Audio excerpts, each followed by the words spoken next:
कहानी की शुरुआत होती है सिएटल सिटी से, जहां कुछ गुंडे एक बैंक रॉबरी करके भाग रहे होते हैं। पुलिस उनका पीछा कर रही होती है, लेकिन तभी वहां सोनिक पहुंच जाता है। सोनिक का सपना है एक सच्चा हीरो बनना, ऐसा हीरो जो हर किसी की मदद करे। वो गुंडों को रोकने के लिए उनकी वैन पर हमला करता है और उन्हें बेहोश कर देता है, लेकिन परेशानी ये थी कि उस वैन के ब्रेक फेल हो चुके थे। तभी उसमें लगे बोम एक्टिवेट हो जाते हैं। सोनिक फौरन हरकत में आता है। वो सारे बोम उठाकर नीचे गटर और डस्टबिन में फेंक देता है। उसे लगता है कि उसने सबकी जान बचा ली है, लेकिन तभी वो वैन कुछ आम लोगों से टकराने लगती है। सोनिक घबरा जाता है। बिना वक्त गंवाए वो अपनी सुपर स्पीड और एक ड्रिल की मदद से पूरी वैन को खोल देता है और सभी लोगों को बचा लेता है। गुंडे पकड़े जाते हैं, लेकिन सोनिक के इस कारनामे से पूरे शहर में जबरदस्त तबाही मच चुकी होती है। पुलिस हालात संभाल लेती है। सोनिक मुस्कुराते हुए सबसे कहता है, थैंक्स कहने की जरूरत नहीं, क्योंकि मैं हूँ आपका ब्लू जस्टिस और आज से मैं आप सबकी हिफाजत करूंगा। ये कहकर सोनिक खुशी खुशी वापस ग्रीन हिल्स लौट आता है और चुपके से अपने कमरे में पहुंच जाता है, ताकि टॉम और मैडी को उसके कारनामों के बारे में पता न चले। वो अपने पैरों से चिपके हुए नोटों को कपबोर्ड में रख देता है। वहीं उसे एक मैप मिलता है जो कभी लॉन्ग क्लॉ ने उसे बचपन में दिया था। लॉन्ग क्लॉ की याद आते ही सोनिक की आंखें भर आती हैं। वो चाहता है कि वो ऐसे महान काम करे कि लॉन्ग क्लॉ को उस पर फख्र हो। थका हारा सोनिक अपने बेड पर लेट जाता है और गहरी नींद में सो जाता है। लेकिन सुबह मैडी उसे जगाने आ जाती है, क्योंकि आज उसे टॉम के साथ फिशिंग पर जाना था। सोनिक का डॉग उसे बेड से नीचे गिरा देता है। मजबूरी में सोनिक उठता है। फिशिंग के दौरान भी नींद की वजह से सोनिक सीधे पानी में गिर जाता है। टॉम उसे बाहर निकालता है और कहता है, मुझे पता है तुम कल रात बाहर गए थे। जब मैं कॉमिक्स देने तुम्हारे कमरे में आया था तो तुम वहां नहीं थे, सिर्फ एक टेप रिकॉर्डर रखा हुआ था। फिर टॉम उसे न्यूज दिखाता है, जिसमें शहर में हुई भारी तोड़फोड़ की खबर छपी होती है। टॉम कहता है, मुझे मालूम है तुम छुप छुप कर लोगों को बचाने जाते हो, बैटमैन बनने की कोशिश करते हो, लेकिन तुम ये काम सही तरीके से नहीं कर रहे। इसी वजह से इतनी तबाही हुई है। इस पर सोनिक जवाब देता है, मैं ब्लू जस्टिस हूँ, एक असली हीरो। मैंने उस रोबरी को रोक लिया। टॉम शांत लहजे में समझाता है, हीरो वो नहीं होता जो खतरा पैदा करे, हीरो वो होता है जो दूसरों की हिफाजत करे और उनकी जिम्मेदारी उठाए। और अभी तुम्हें ये सब करने की जरूरत नहीं है, क्योंकि अभी तुम सिर्फ एक बच्चे हो। अगर तुम सच में एक बड़ा हीरो बनना चाहते हो तो तुम्हें थोड़ा इंतजार करना होगा। एक दिन ऐसा जरूर आएगा जब तुम्हें सबको बचाने के लिए अपनी पावर का इस्तेमाल करना पड़ेगा। सोनिक उसकी बात समझ जाता है और चुप हो जाता है। अब हम डॉक्टर रोबोटनिक को देखते हैं, जो एक मशरूम प्लेनेट पर फंसा हुआ है। यहाँ रहते हुए उसके 243 दिन गुजर चुके हैं। वो मशरूम से ही अपना गुजारा कर रहा होता है, यहाँ तक कि उसने मशरूम कॉफी भी बनाई, लेकिन उसका टेस्ट बहुत ही खराब था। रोबोटनिक के पास सोनिक का एक हेयर होता है। उसे उम्मीद होती है कि इसी की मदद से वो अर्थ पर वापस जाकर सोनिक से बदला ले पाएगा। अपने टूटे हुए शिप के पार्ट्स से वो एक मशीन बनाता है। जैसे ही वो सोनिक के हेयर को उस मशीन से कनेक्ट करता है, पूरे यूनिवर्स में एक जबरदस्त एनर्जी वेव फैल जाती है। रोबोटनिक दूर जा गिरता है और बेहोश हो जाता है। कई घंटों बाद एक रिंग पोर्टल खुलता है। उसमें से कुछ अजीब क्रीचर बाहर आते हैं और रोबोटनिक से सोनिक का हेयर छीनने की कोशिश करते हैं। रोबोटनिक जाग जाता है। अपने ट्रैप्स की मदद से वो उन सभी क्रीचर्स को खत्म कर देता है। खुश होकर वो पोर्टल से बाहर निकलने ही वाला होता है कि तभी वहाँ एक लाल रंग का इकिडना वॉरियर नकल्स आ जाता। वो अपनी प्रजाति का आखिरी योद्धा होता है और सोनिक की तलाश में होता है। नकल्स रोबोटनिक से पूछता है, तुम्हें सोनिक का हेयर कहाँ से मिला? रोबोटनिक चालाकी से जवाब देता है, ये मेरे दुश्मन सोनिक का है, जो नीले रंग का एक क्रीचर है और अर्थ नाम के ग्रह पर रहता है। अगर तुम चाहो तो मैं उसे ढूंढने में तुम्हारी मदद कर सकता हूँ। उधर अर्थ पर सोनिक, टॉम और मैडी के लिए एक पोर्टल रिंग खोलता है, क्योंकि उन्हें मैडी की बहन रेचल की शादी में हवाई जाना था। सोनिक अंदर ही अंदर खुश होता है, क्योंकि अब उसे घर में अकेले मस्ती करने का पूरा मौका मिलने वाला था। वो टॉम को एक एक्स्ट्रा पोर्टल रिंग देता है ताकि वो वापस लौट सके। मैडी जाते जाते कहती है, अपना ख्याल रखना और किसी मुसीबत में मत पड़ना। उनके जाते ही सोनिक घर में जबरदस्त मस्ती शुरू कर देता है। वो ओजी को भी तैयार करता है, अलग अलग कॉस्ट्यूम्स ट्राई करता है और पूरा घर बिखेर देता है। लेकिन तभी ग्रीन हिल्स में एक पोर्टल खुलता है। उसमें से बाहर आता है एक पीले रंग का फॉक्स, जिसका नाम टेल्स होता है। वो अपने गैजेट्स की मदद से सोनिक को ढूंढ रहा होता है, क्योंकि उसे सोनिक को वार्न करना था कि नकल्स उसे ढूंढते हुए आ रहा है। वहाँ टॉम, रेचल और उसके मंगेतर रैंडल से मिलकर खुश होता है, लेकिन रेचल टॉम को सख्त लहजे में वार्न करती है कि वो उसकी शादी में कोई भी गड़बड़ न करे। रेचल जानती थी कि सोनिक की वजह से टॉम किसी न किसी मुसीबत में जरूर फंस सकता है। उधर रात के समय सोनिक अपने डॉग ओजी के साथ टीवी देख रहा होता है। तभी अचानक लाइट्स ब्लिंक करने लगती हैं और अगले ही पल रोबोटनिक दरवाजे का लॉक तोड़कर अंदर घुस आता है। रोबोटनिक को देखकर सोनिक हैरान रह जाता है। वो कहता है, मुझे नहीं पता तुम वापस कैसे आए, लेकिन यहाँ आकर तुमने बहुत बड़ी गलती कर दी। ये कहते ही सोनिक अपनी सुपरसोनिक स्पीड में रोबोटनिक पर पंच बरसाने लगता है, लेकिन तभी तभी नकल्स सामने आता है। नकल्स सोनिक को जोरदार हिट करता है। सोनिक बहुत दूर जाकर गिरता है। रोबोटनिक हंसते हुए कहता है, ये है मेरा बेस्ट फ्रेंड नकल्स। सोनिक गुस्से में बोलता है, मैं तुम्हें मेरी पावर छीनने नहीं दूंगा। नकल्स ठंडे लहजे में जवाब देता है, मुझे तुम्हारी पावर की कोई जरूरत नहीं है क्योंकि मैं पहले ही बहुत पावरफुल हूँ। ये कहते ही वो सोनिक को जोरदार पंच मारता है। सोनिक दीवार तोड़ता हुआ बाहर जा गिरता है। नकल्स तंज कसते हुए कहता है, मुझे लगा था तुम बहुत ताकतवर होगे, लेकिन तुम तो बिल्कुल लल्लू निकले। ये सुनकर सोनिक गुस्से से भर जाता है और अपनी फुल स्पीड में नकल्स पर हमला कर देता है। लेकिन नकल्स बेहद स्ट्रांग होता है। वो सोनिक के स्पिन अटैक को अपने हाथों से ही रोक लेता है और फिर उसे जोरदार मुक्का मारता है। इसके बाद नकल्स पूछता है, बताओ उस अल्टीमेट पावर वाले जादुई हीरे के बारे में तुम्हें क्या पता है? सोनिक जवाब देता है, मुझे नहीं पता तुम किस एनर्जी की बात कर रहे हो। नकल्स गुस्से में कहता है, लॉन्ग क्लॉ ने तुम्हें उस अल्टीमेट पावर के बारे में जरूर बताया होगा क्योंकि उसी ने तुम्हें पाला था। लॉन्ग क्लॉ हमारे इकिडना समाज की सबसे बड़ी दुश्मन थी, इसीलिए मेरे लोगों ने उससे युद्ध किया, लेकिन उसने मेरे पूरे कबीले को खत्म कर दिया और इसी वजह से मैं आखिरी इकिडना बचा हूँ और अब मैं तुम्हें खत्म कर दूंगा। लेकिन तभी अचानक वहाँ टेल्स आ जाता है। टेल्स नकल्स को टक्कर मारकर दूर गिरा देता है और सोनिक को बचाकर वहाँ से निकल जाता है। नकल्स उनका पीछा करने लगता है। भागते हुए टेल्स सोनिक से कहता है, मेरा नाम टेल्स है, तुमसे मिलकर बहुत खुशी हुई। सोनिक हांफते हुए कहता है, मुझे कुछ समझ नहीं आ रहा, रोबोटनिक वापस कैसे आया और ये नकल्स मेरे पीछे क्यों पड़ा है? टेल्स जवाब देता है, नकल्स यूनिवर्स का सबसे खतरनाक योद्धा है। वो उस अल्टीमेट पावर वाले जादुई हीरे को ढूंढ रहा है। उसे लगता है कि उस हीरे का राज तुम्हें पता है क्योंकि तुम्हें लॉन्ग क्लॉ ने पाला था और सिर्फ लॉन्ग क्लॉ ही उस जादुई हीरे के ठिकाने को जानती थी। तभी नकल्स उनकी कार तक पहुंच जाता है और उन पर हमला करने लगता है। टेल्स बचने के लिए कार को सीधे क्लिफ से नीचे गिरा देता है। फिर टेल्स अपनी 2 पूंछों से टेलकॉप्टर बन जाता है और सोनिक को लेकर उड़ जाता है। नकल्स भी कार से कूदकर खुद को बचा लेता है। इसी दौरान रोबोटनिक भी वहां पहुंच जाता है। जब वो देखता है कि सोनिक और टेल्स भाग चुके हैं तो वो अपने कंट्रोल ग्लव की मदद से अपने असिस्टेंट स्टोन को एक मैसेज भेजता है। रोबोटनिक के जाने के बाद स्टोन अब मीन बीन नाम की कॉफी शॉप चलाता था, लेकिन वो आज भी रोबोटनिक को याद करता था। जैसे ही उसे रोबोटनिक का मैसेज मिलता है वो अपनी शॉप से सारे लोगों को बाहर निकाल देता है और रोबोटनिक के प्राइवेट सैटेलाइट से ड्रोन और शिप्स को मदद के लिए भेज देता है। स्टोन बेहद खुश होता है कि रोबोटनिक वापस लौट आया है। रोबोटनिक अपनी शिप में जाकर तैयार होता है और अपने सभी रोबोट्स को नकल्स के पीछे भेज देता है। वो नकल्स से पूछता है, बताओ उस अल्टीमेट पावर वाले जादुई हीरे के बारे में। नकल्स जवाब देता है, तुम्हारा उस जादुई हीरे से कोई लेना देना नहीं है। हमारी डील ये थी कि मैं तुम्हें अर्थ पर पहुंचाऊंगा और तुम मुझे सोनिक तक। रोबोटनिक मुस्कुराता है। अपने ड्रोन की मदद से वो नकल्स को ऊपर उठाता है और कहता है, तुम अकेले उस जादुई हीरे तक नहीं पहुंच सकते, इसलिए मैं तुम्हारी मदद करूंगा और बदले में तुम सोनिक को खत्म कर दोगे। नकल्स थोड़ी देर सोचता है और फिर इस डील को स्वीकार कर लेता है। उधर सोनिक टेल्स को लेकर वेड के घर पहुंचता है। दोनों कंफ्यूज होते हैं। तभी टेल्स कहता है, जादुई हीरे के साथ तुम्हारा कोई न कोई कनेक्शन जरूर होगा। तभी सोनिक को लॉन्ग क्लॉ के मैप की याद आती है। वो अपने बैग से वो मैप निकालता है। उस मैप पर जादुई हीरे का निशान बना हुआ था, लेकिन सोनिक को पहले इसका मतलब पता नहीं था। अब सोनिक समझ जाता है कि ये कागज जादुई हीरे तक पहुंचने का मैप है। जैसे ही सोनिक उस निशान को टच करता है, मैप से लॉन्ग क्लॉ का एक प्रोजेक्शन बाहर निकल आता है। लॉन्ग क्लॉ का प्रोजेक्शन सोनिक से कहता है, अगर तुम ये संदेश देख रहे हो तो इसका मतलब है कि मुझे कुछ हो चुका है और तुम इस समय पृथ्वी पर हो। यही वो ग्रह है जहां हमने उस जादुई हीरे को छिपाया था। उस जादुई हीरे में इतनी ताकत है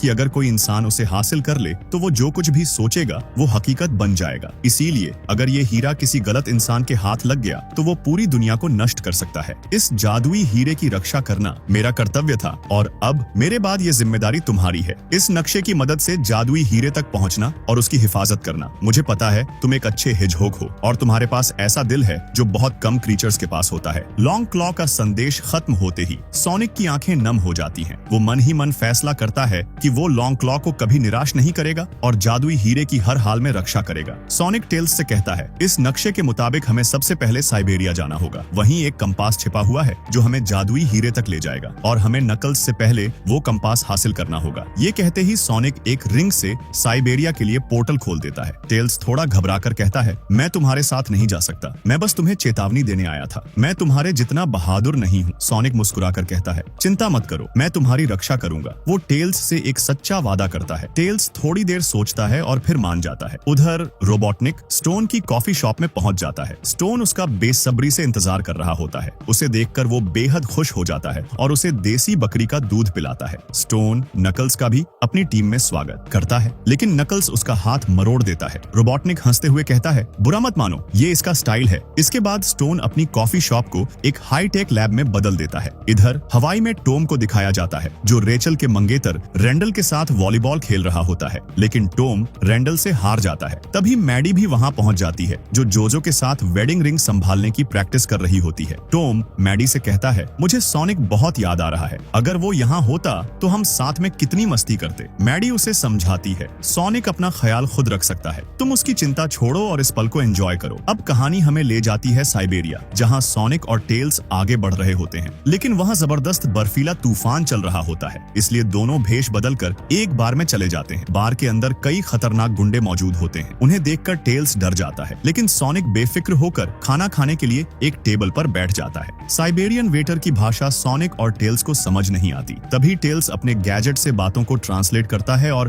खाने का ऑर्डर देता है। सोनिक हैरान होकर पूछता है, तुम इतने कमाल के गैजेट कहाँ से लाए हो? टेल्स जवाब देता है, ये सारे गैजेट मैंने खुद बनाए हैं, मुझे आविष्कार करना पसंद है, इन्हीं गैजेट्स की मदद से मैं तुम्हें ढूंढ पाया। जब तुम बेसबॉल फील्ड में बहुत तेज दौड़े थे तो तुम्हारी एनर्जी मेरे ग्रह तक पहुंच गई थी, उसी एनर्जी से मुझे तुम्हारे बारे में पता चला। मैं तब से तुम पर नजर रखे हुए था और मैंने ये भी देखा कि तुमने कैसे रोबोटनिक से अपने शहर को बचाया। जब मुझे पता चला कि रोबोटनिक नकल्स के साथ वापस लौट रहा है तो मैं तुम्हें चेतावनी देने आ गया। तभी सोनिक को टॉम का मैसेज आता है, लेकिन सोनिक उसे कुछ नहीं बताता और बस जस्ट चिल लिखकर भेज देता है। इसी दौरान वेटर उनका खाना लेकर आती है, लेकिन वो गलत खाना ले आती है। टेल्स गलती से वेटर को डांट देता है। वेटर गुस्से में सारे गुंडों को बुला लेती है। सोनिक माहौल शांत करने की कोशिश करता है, लेकिन तभी सबको पता चल जाता है कि वो इंसान नहीं बल्कि एक क्रीचर है। गुंडे उन्हें मारने के लिए आग में फेंकने की तैयारी करने लगते हैं। डर के मारे टेल्स जोर से चिल्लाता है, पिवोंका! ये सुनते ही सब रुक जाते हैं। सोनिक हैरान होकर पूछता है, ये पिवोंका क्या है?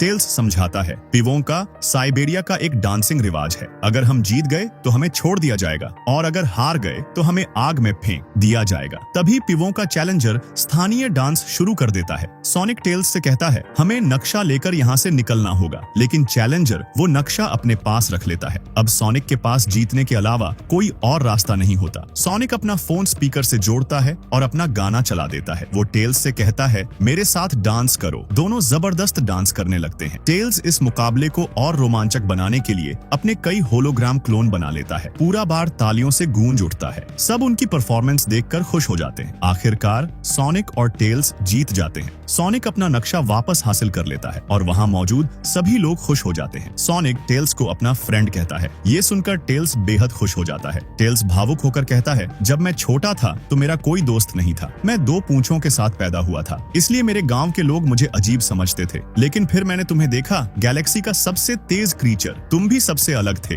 और सबसे महान भी। तभी मैंने सीखा कि अजीब होना कोई बुरी बात नहीं है। मैं तुमसे इतना इंस्पायर हुआ कि तुम्हारी मदद करने के लिए मैंने अपना प्लेनेट तक छोड़ दिया। सोनिक मुस्कुराकर कहता है, मुझे खुशी है कि तुम यहाँ हो। दोनों वहीं बैठकर थकान के मारे सो जाते हैं। उधर रोबोटनिक सोनिक के मोबाइल की वजह से उसे ट्रैक कर लेता है। उसे पता चल जाता है कि सोनिक साइबेरिया में है। रोबोटनिक नकल्स के साथ वहां जाने के लिए निकल पड़ता है। सुबह होते ही सोनिक और टेल्स मैप की मदद से जादुई हीरे की तलाश में निकलते हैं। वे एक ऊंची पहाड़ी पर पहुंचते हैं, जहां उल्लू के आकार का एक विशाल गेट बना होता है। दोनों अंदर जाते हैं। अंदर टेल्स को कुछ लिखा हुआ दिखाई देता है। वो सोनिक को पढ़कर सुनाता है। सदियों पहले इकिडना जनजाति के योद्धाओं ने 7 अराजक मणियों को मिलाकर अब तक का सबसे शक्तिशाली हथियार बनाया, जादुई हीरा। एक इकिडना योद्धा ने उस हीरे को हासिल कर लिया और पूरी सेना को तबाह कर दिया। लेकिन तभी उल्लू योद्धाओं के एक समूह ने उस पर हमला किया। उनका मानना था कि किसी भी प्राणी के पास इतनी खतरनाक शक्ति नहीं होनी चाहिए। उन्होंने उस योद्धा को हराकर जादुई हीरा अपने कब्जे में ले लिया और कसम खाई कि वे उसकी बुरी शक्तियों से दुनिया की रक्षा करेंगे। इसके बाद उन्होंने जादुई हीरे को एक गुप्त स्थान पर छिपा दिया और तभी से इकिडना और उल्लू जनजातियों के बीच युद्ध चलता आ रहा है। दोनों आगे बढ़ते हैं। वहाँ उन्हें उल्लू की एक विशाल मूर्ति दिखाई देती है, जिसमें एक स्लॉट लॉक लगा होता है। उस पर बने चिन्हों का सही क्रम लॉन्ग क्लॉ के मैप में बना होता है। सोनिक पजल सोल्व करता है। मूर्ति एक्टिवेट हो जाती है और उन्हें एक कंपास दे देती है। यही कंपास जादुई हीरे तक पहुंचने की चाबी होता है। दोनों खुश हो जाते हैं, लेकिन तभी रोबोटनिक और नकल्स वहां पहुंच जाते हैं। रोबोटनिक मिसाइल से उन पर हमला करता है। सोनिक मिसाइल को उल्टा उन्हीं पर पलट देता है। धमाके से नकल्स एक चट्टान में दब जाता है। मौका पाकर सोनिक और टेल्स वहां से निकल जाते हैं। बाहर आकर सोनिक टेल्स से कहता है, हमें अलग अलग दिशाओं में जाना होगा। सोनिक एक पैनल की मदद से स्नोबोर्ड बनाता है और तेजी से नीचे उतरने लगता है। है। रोबोटनिक के ड्रोन उसका पीछा करते हैं और लेजर से हमला करने लगते हैं। सोनिक स्नोबॉल्स की मदद से कुछ ड्रोन नष्ट कर देता है, लेकिन तभी कई ड्रोन उसे घेर लेते हैं। सोनिक अपनी सुपर स्पीड से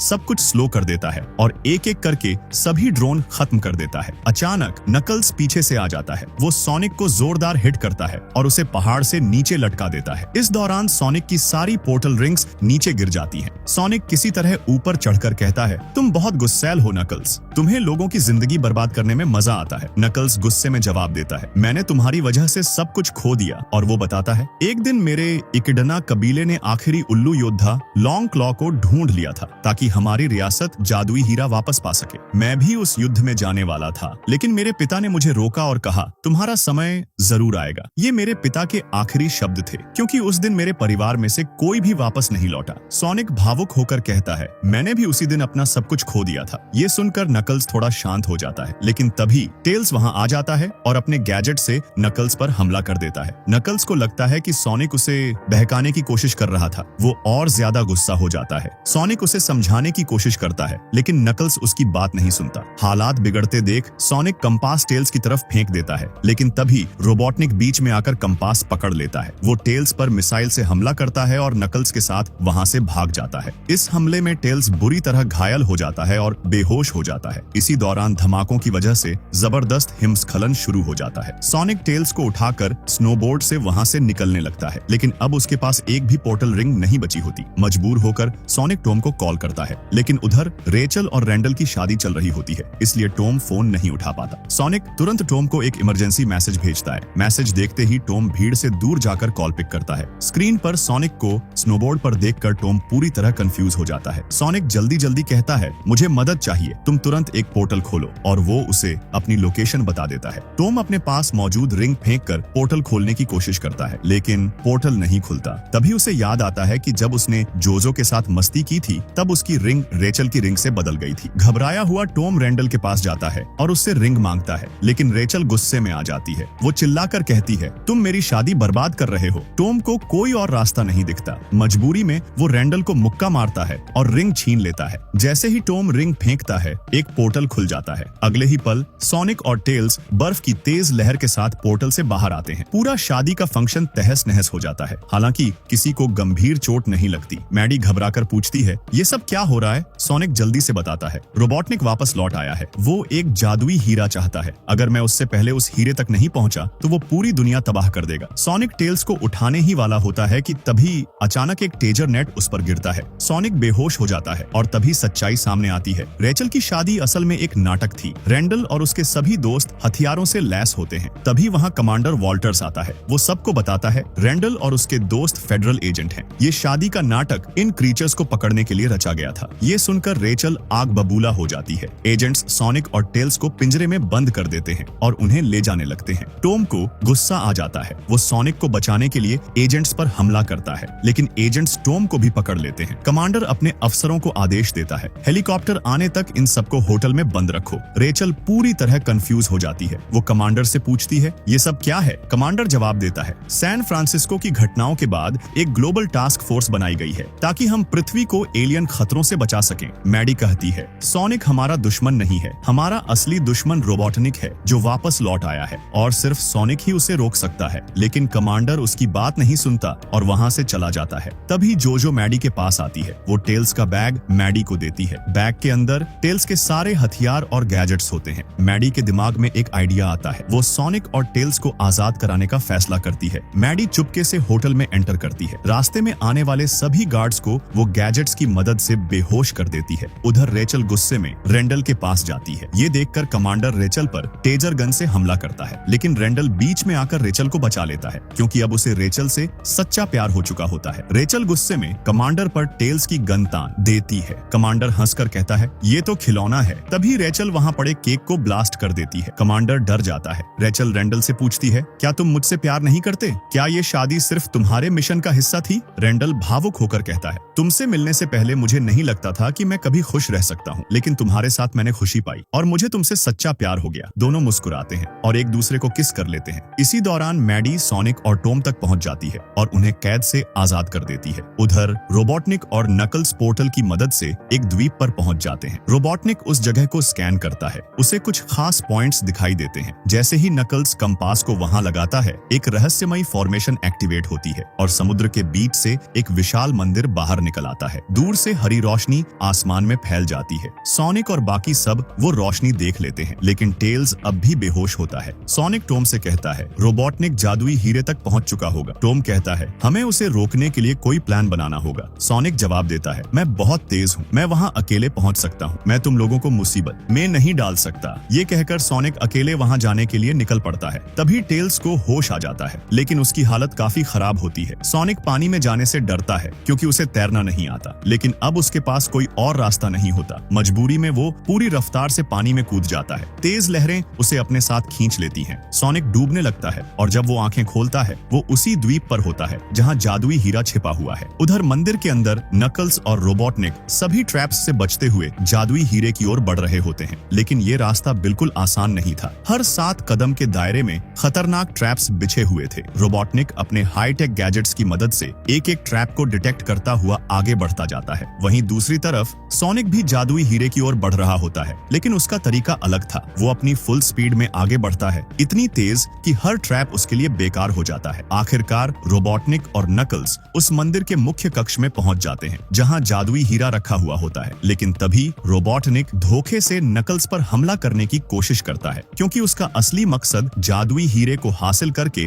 अल्टीमेट पावर पाना होता है। तभी ऊपर से सोनिक गिरता है और रोबोटनिक का प्लान पूरी तरह बर्बाद हो जाता है। सोनिक दोनों की तरफ देखकर कहता है अगर तुम जादुई हीरा चाहते हो तो तुम्हें मुझसे होकर गुजरना होगा। इसके बाद सोनिक और नकल्स के बीच जबरदस्त फाइट शुरू हो जाती है। दोनों एक दूसरे को बराबर की टक्कर दे रहे होते हैं। इस मौके का फायदा उठाकर रोबोटनिक चुपके से जादुई हीरे की ओर बढ़ जाता है। सोनिक ये देखकर नकल्स को चेतावनी देता है। नकल्स गुस्से में रोबोटनिक की तरफ मुड़कर कहता है हमारी ऐसी डील नहीं हुई थी, तुम मेरे दोस्त थे। रोबोटनिक हंसते हुए जवाब देता है दोस्त, मैं तो बस नाटक कर रहा था। अगर तुम्हारे अंदर थोड़ी भी अक्ल होती तो तुम ये बात बहुत पहले समझ जाते। ये कहते ही रोबोटनिक जादुई हीरे को अपने शरीर में समा लेता है। अगले ही पल वो टेलीपोर्ट हो जाता है। पूरी जगह ढहने लगती है। नकल्स पानी में एक भारी पोल के नीचे फंस जाता है और बाहर नहीं निकल पाता। सोनिक बिना सोचे समझे उसकी मदद के लिए कूद पड़ता है। दोनों मिलकर उस पोल को हटाते हैं। नकल्स बाहर निकल आता है, लेकिन तभी सोनिक पानी में डूब जाता है क्योंकि उसे तैरना नहीं आता था। ये देखकर नकल्स घबरा जाता है। वो सोनिक को पकड़कर बाहर खींच ले आता है। होश में आते ही सोनिक हैरान होकर कहता है तुमने मेरी जान बचाई। नकल्स जवाब देता है तुमने पहले मेरी जान बचाई थी, लेकिन तुमने ऐसा क्यों किया? सोनिक मुस्कुराकर कहता है क्योंकि मैं एक हीरो हूँ और हीरो की जिम्मेदारी होती है दूसरों की जान बचाना। ये सब मुझे मेरे परिवार ने सिखाया है। तभी वहाँ टेल्स को आता हुआ देखकर सोनिक खुश हो जाता है। नकल्स सोनिक से कहता है तुमने कहा था कि तुमने भी मेरी तरह अपना सब कुछ खो दिया है, फिर भी तुम इतने खुश और आजाद कैसे हो? सोनिक जवाब देता है मैंने अपने अकेलेपन को खत्म करने के लिए परिवार और दोस्त बनाए, और वो परिवार तुम्हें भी मिल सकता है।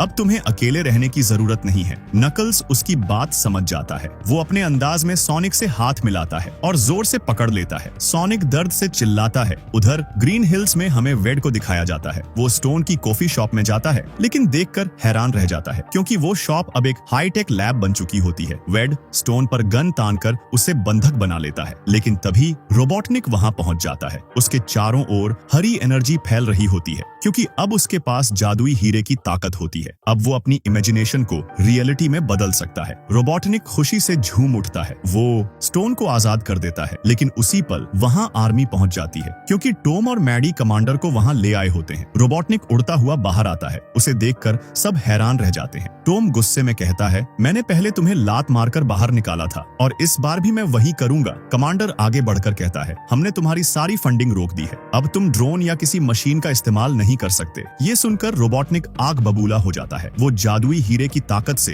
टैंक्स, गाड़ियां और मशीनें जोड़कर एक विशाल जायंट रोबोट बना लेता है और स्टोन को भी जबरदस्ती अपने साथ ले लेता है। ये देखकर पूरा शहर दहशत में आ जाता है। रोबोटनिक ताकत की खुशी में नाचता है और टाउन की तरफ बढ़ने लगता है। लोग जान बचाकर इधर उधर भागने लगते हैं। तभी एक पोर्टल खुलता है और सोनिक, टेल्स और नकल्स वहां पहुंच जाते हैं। रोबोटनिक उन्हें देखते ही गुस्से से आग बबूला हो जाता है और उन पर लगातार मिसाइलें लॉन्च कर देता है। नकल्स नीचे कूद जाता है। सोनिक और टेल्स मिसाइलों से बचने की कोशिश करते हैं, लेकिन तभी एक मिसाइल सीधे सोनिक को लग जाती है। सोनिक दूर जा गिरता है। अब नकल्स और टेल्स मिलकर रोबोटनिक पर हमला करते हैं, लेकिन रोबोटनिक डांस करता हुआ उनसे लड़ रहा होता है। वो टेल्स के प्लेन को भी तोड़ देता है। सोनिक वापस उठकर रोबोटनिक की ही मिसाइल उसी पर पलट देता है, लेकिन इसका भी रोबोटनिक पर कोई असर नहीं होता। पर उसका चमचा स्टोन जरूर बेहोश हो जाता है। टेल्स, सोनिक और नकल्स परेशान हो जाते हैं क्योंकि वे उसे कोई भी नुकसान नहीं पहुंचा पा रहे होते। तभी सोनिक कहता है, अब हम तीनों एक टीम हैं। अगर हम अपनी ताकत और दिमाग एक साथ इस्तेमाल करें तो हम उसे हरा सकते हैं। लेकिन रोबोटनिक उन्हें खत्म करने के लिए ड्रोन और मिसाइलों की बारिश कर देता है। तभी सोनिक को एक आइडिया आता है। वो कहता है,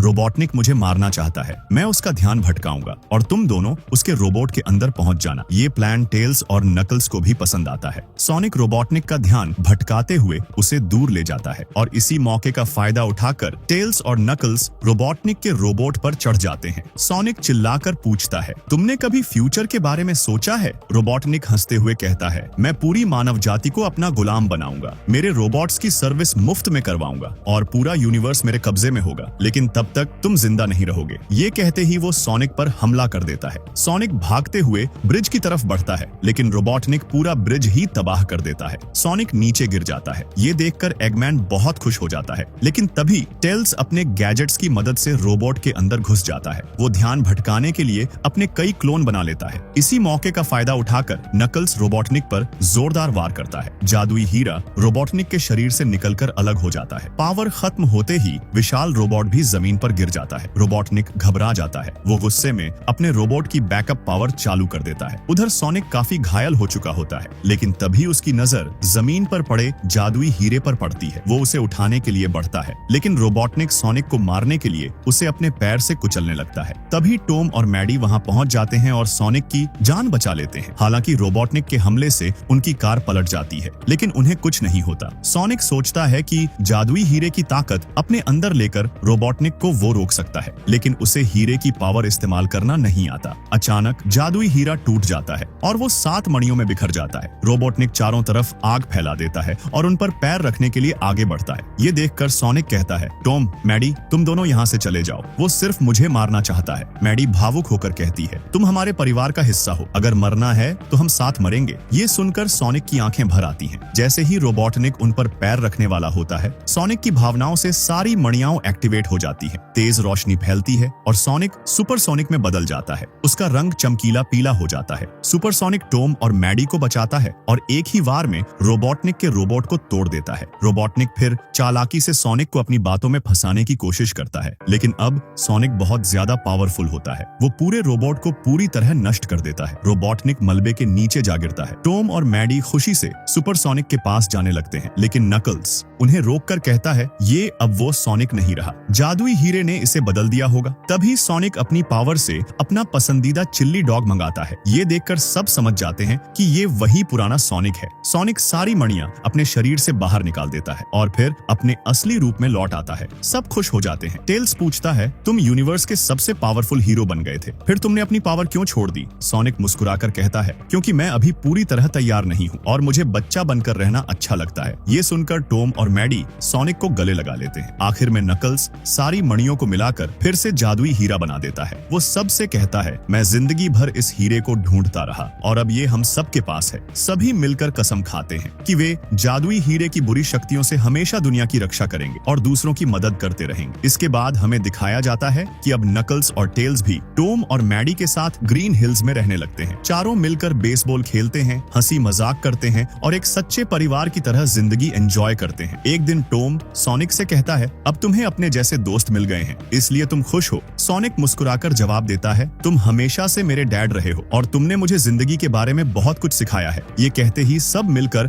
आइसक्रीम खाने निकल जाते हैं। अब हमें पोस्ट क्रेडिट सीन दिखाया जाता है। कमांडर अपनी टीम के साथ उस जगह पर पहुंचता है जहां सोनिक ने रोबोटनिक के विशाल रोबोट को तबाह किया था। सोल्जर्स पूरे इलाके की तलाशी लेते हैं, लेकिन रोबोटनिक की लाश कहीं नहीं मिलती। कमांडर कहता है, इतने बड़े धमाके में कोई जिंदा नहीं बच सकता। उसे पूरा यकीन होता है कि रोबोटनिक मर चुका है, लेकिन तभी हमें वहां स्टोन भी दिखाई देता है, जो सबकी नजरों से बचने के लिए एक साधारण सोल्जर का भेष बनाए हुए होता है। तभी एक एजेंट कमांडर के पास आकर कहती है, जब हमने रोबोटनिक का डेटाबेस डिलीट किया तो हमें उसमें 50 साल पुराना एक सीक्रेट प्रोजेक्ट मिला। उसका नाम था डार्क शैडो प्रोजेक्ट। इसे किसी ने बहुत ही खुफिया तरीके से छिपा रखा था। ये सुनकर कमांडर परेशान हो जाता है। इसके बाद हमें बहुत दूर बनी एक रहस्यमयी रिसर्च फैसिलिटी दिखाई जाती है। अचानक वहां रखा एक कैप्सूल एक्टिवेट हो जाता है। उसके अंदर मौजूद शैडो अपनी केओस एनर्जी के साथ जाग उठता है। अगर आप सेकंड पार्ट जल्दी देखना चाहते हैं तो अभी इसी वक्त इस वीडियो को लाइक करें, अपने दोस्तों के साथ शेयर करें और चैनल को सब्सक्राइब करके बेल आइकॉन जरूर दबाएं।